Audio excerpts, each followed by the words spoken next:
어떤 상담가가 세 가지를 하지 말라는 말을 해서 참 공감을 했습니다. 첫째는 뭐냐면은 자랑질을 하지 말라. 어떤 사람을 만나면은 처음부터 끝까지 자기 자랑만 계속 한 사람이 있어요. 뭐 공부도 많이 하고 뭣도 먹고 뭣도 많고 어쩌고 저쩌고 자기 자랑만 그렇게 많이 하는 사람을 보면 그럴 때마다 속상하고 자존감이 참 많이 상합니다. 그런데 그 자기 자랑을 계속 늘어놓은 사람은 그 속에는 뭐냐면 열등의식 때문에 그런 것도 있습니다. 또 두 번째는 하지 말라는 것이 뭐냐면 이간질을 하지 말라고 했어요. 이간질. 인간적으로 해서는 안 될 일입니다. 참 이간질. 사람과 사람 사이에 이간질하는 사람 많이 봤어요. 우리나라의 역사 속에도 보면은 그 왕비들이 그 수많은 이간질 속에서 살아가면서 때로는 죽임을 당하고 사역도 당하고 그런 것도 많이 봤습니다. 그런데 자기가 얻을 이익만 따가고 이간질하는 사람은 다른 사람은 반드시 버릴 수 있다는 것입니다. 이간질하는 사람들은 진짜 우리 속에서 우리 마음속에서 떼어내야 합니다. 그래서 수첩에서 지워버려야 돼요. 또 잘못한 사람이 있는데 잘못한 건 뭐냐면 지적질하는 사람입니다. 이제 미숙한 어린아이들은 이렇게 잘 가리키는 것하고 지적하는 것하고 다릅니다.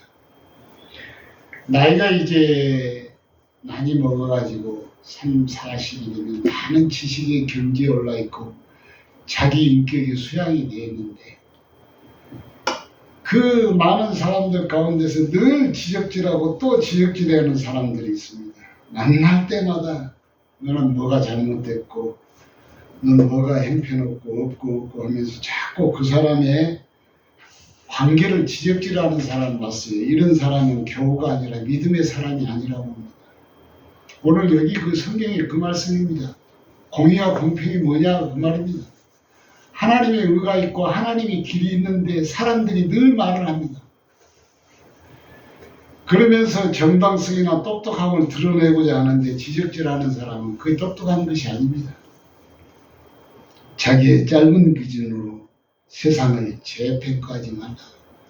자기의 짧은 기준으로 짧은 경험으로 인하여서 하나님을 평가하지 말라고 합니다. 정말로 이것은 지적질은 잘못된 것입니다. 어리석은 자들은 늘 하나님을 평가해요. 이런 사람은 나쁜 것보다 같은 자리에 함께 있지 않는 교인이 아니랍니다. 성도가 아니에요. 예수 믿는 사람이 아닙니다. 한 무리가 아니라는 말씀입니다. 오늘 그 말이 그 말씀입니다. 제가 살아온 캘리포니아는 그 아주사라는 시가 있습니다. 그 시가 있는데 그 시 속에는 이 아주사 시가 있는데 그 시는 전체가 다 한 도시가 100% 예수 믿는 사람만 사는 도시입니다. 100%. 그리고 그 안에는 교회가 한 중앙에 있고 그 안에는 또 신학대학이 있어요. 아주사 신학대학이 있는데 그 아주사 시는 어떻게 생겼느냐면 세계적인 1800년도에 전도자 무디 선생님이 전도를 열심히 했어요. 그를 따르는 수많은 무리들이 한 도시를 이루었습니다. 그래가지고 그것에 한 시가 됐어요. 또 한 학교를 이룹니다. 한 교회를 섬깁니다. 그래서 그런 시가 되었는데 이 무디 선생님이 그도 사람인지라 세상을 뜨게 됩니다. 그래 병석에 다 누워있는데 어떤 사람이 와서 노래를 불러주는 곡이 오늘 이 찬송했던 이 노래입니다. 오늘 찬송했던 그 528장. 그래서 이 찬송가를 불러주었는데 그가 눈물을 흘리면서 마지막에 하는 말씀이 내가 수천 번의 설교를 했지만 오늘 한 곡에 당신이 불러준 이 노래가 내 마음속에 내 영혼 속에 비교할 수 없는 가장 큰 위로가 되었다고 합니다. 우리는 세상에서 사람을 만나면 위로하고 격려하고 칭찬하고 늘 그러란 말씀입니다. 그래서 무디가 마지막 임종을 완전히 임종을 할 당시에 자기는 평안을 가슴 속에 안고 세상을 뜹니다. 예수가 우리를 부르는 소리입니다. 이 노래는 이 청당한 윌슨이라고 하는 이 작곡가가 이 작사 작곡을 한 이 찬양인데, 이 윌슨이라는 이 사람은 화려하고 거창한 신학자도 아닙니다. 세상의 짐에 눌려있고 신음하는 사람을 위하여서 쓴 곡이라고 했답니다. 우리는 부드럽고 온유하게 예수가 부르십니다. 어디서 부르십니까? 우리의 마음의 그 밖에서. 무슨 소리로 부릅니까? 서서 기다리면서 부릅니다. 톡톡톡톡. 주님이 우리를 부족을 지적하거나 호통하거나 자격을 물으시는 주님은 절대 아닙니다. 믿음 없는 우리를 독촉하지도 않습니다. 왜 믿음이 없느냐고 막 독촉하지 않고 나무라지도 않습니다. 가장 낮은 음성으로, 가장 부드러운 음성으로, 온유한 목소리로 우리의 마음문을 두드리고 계시는 그 주님은 간절히 오라 부르시니 세상에 지친 자들아 방황하지 말고 내게로 오라. 더 이상 혼자가 아니라는 말씀입니다. 주님이 계신다는 겁니다. 방황하고 지치고 정말로 세상에 살 수 있는 에너지가 없는 사람은 혼자가 아니라는 말씀입니다. 그 말씀의 뜻입니다. 내 모습 이대로 주님의 품 안에 안길 때 세상이 줄 수 없는 완벽한 안식이 바로 주님의 품 안에 있다는 말씀입니다. 오늘 그 말씀이 에스겔의 말씀이에요.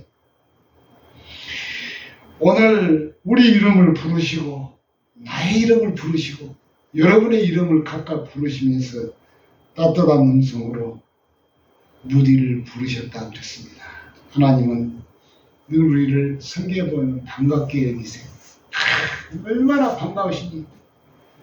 신약 성경에 보면은 집 나간 그 뭐냐면 탕자가 돌아올 때 어쩝니까? 신발을 벗고 막 뛰어갑니다. 그처럼 주님은 우리를 이 세상에서 가장 반갑게 하십니다. 가장 반갑게 하세요. 주님이 우리를 반갑게 맞이해 주신다는 겁니다.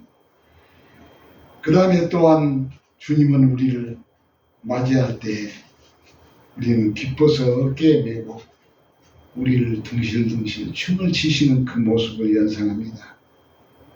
그래서 우리 주님은 언제나 예수 믿는 사람 편입니다. 우리 주님은 언제나 여러분의 편입니다. 하나님이 없다면 나라는 인간은 오늘 현실이, 내가 걸어온 모든 현실이 아무짝에도 쓸모없는 것을 아는 것은 그런 깊은 관계 속에 들어온 것입니다. 성경이 처음부터 주장하고 궁극적으로 제시하는 목적이 뭐냐? 내 인생을 하나님이 주장하시니 지금까지 인도했다. 여러분도 지금까지 여러분 스스로가 아니라 하나님이 인도하시는 하나님이라는 사실을 기억하라는 말씀입니다. 우리는 적당한 선에서 타협하는 이상한 사람입니다. 예수를 믿는다 하지만서도 세상 살아가면서 적당하게 예수를 믿는 사람입니다. 잘못한 것에 대한 회개, 잘못한 것에 대한 비난해서는 안 되지만은 우리는 어떤 열심 때문에 안심해서는 안 됩니다. 과거의 열심 때문에 안심하는 사람 많이 보았습니다. 과거에 예수 믿는 것 때문에 많은 사람들이 안심한 걸 보았습니다. 신학교를 다녔다고 안심하는 거 보았습니다. 이게 잘못된 신앙입니다. 어떤 사람은 목사이면서도 신앙인이 아닌 것처럼 살아갑니다. 그건 아주 잘못되어 있습니다. 더 훌륭한 신앙의 일, 믿음의 일로 전진, 또 전진해야 할 것을 성경이 말합니다. 위대한 일에 대한 관심을 가지라는 겁니다. 위대한 신앙에 대한 관심을 가지라는 말씀입니다. 우리 신앙이 늘 적당합니다. 우리 신앙에는 열심하고 진심하고 다릅니다. 우리는 그건 분명히 해야 합니다. 예수 믿는 사람이 열심히 내는 것, 그건 하나님이 원치 않아요. 예수 믿는 사람은 진심해야 합니다. 하나님 앞에 진심해야 돼요. 진심. 열심하고 진심하고 얼마나 다른지를 알아야 합니다. 정말 열심히 하는데 성경에 바울이 말하는 그러한 평안이, 안식이, 그러한 믿음이 우리의 심령 속에 없다는 말씀입니다. 그래서 나름대로 교회 다니면은 목사님 교회 그냥 잘 다니시겠지, 장로님 교회 적당히 잘 다니시겠지, 권사님이 예수 믿는 크리스찬으로 잘 살겠지, 집사님이 이제는 크리스찬으로 잘 살겠지 하며 보일 수가 있습니다. 우리가 성경을, 신학을 많이 아는 것이 아니라 삶이라는 말씀입니다. 이 에스겔의 말입니다. 삶이라는 말이에요. 여기에는 에스겔서는 예언서 중에서 대예언서입니다. 대예언서인데 그 예언서의 가장 핵심은 뭐냐? 아는 것도 아니요, 섬기는 것도 아니요, 열심히 하여 진심으로 우리의 삶을 드러내라는 말씀입니다. 우리가 인생을 알기 위하여서, 신앙을 알기 위하여서 신학을 한 사람 많이 보았습니다. 신학 공부를 해서 성경 공부도 하는 사람 많이 봤어요. 목사가 안 되는 사람 많이 봤습니다. 이런 사람은 많은 공부를 합니다. 언어학도 하고 철학도 하고 역사도 공부하고 심리학도 하고 많은 공부를 하죠. 정말로 하나님에 대해서, 신학에 대해서, 성경에 대해서 많이 압니다. 그런데 절대로 자기 중심 속에, 자기의 삶 속에 변화가 없습니다. 암과 삶이 다르다는 거예요. 많이 안다고 해서 많은 변화가 있는 것이 절대 아니라는 말씀입니다. 우리가 예수를 닮을 수가 없습니다. 성경을 통하여 예수를 절대 닮을 수가 없어요. 그러나 닮아가려고 우리는 애쓰면서 노력해야 할 것이 바로 신자라는 말씀입니다. 그대로의 삶을 우리가 닮아가려고 애쓰는 것이 우리의 신앙입니다. 예수님의 말씀은, 말씀의 성취자가 바로 예수님이시고, 예수님은 말씀의 열매자요, 예수님은 말씀의 완성자이십니다. 믿음은 행동입니다.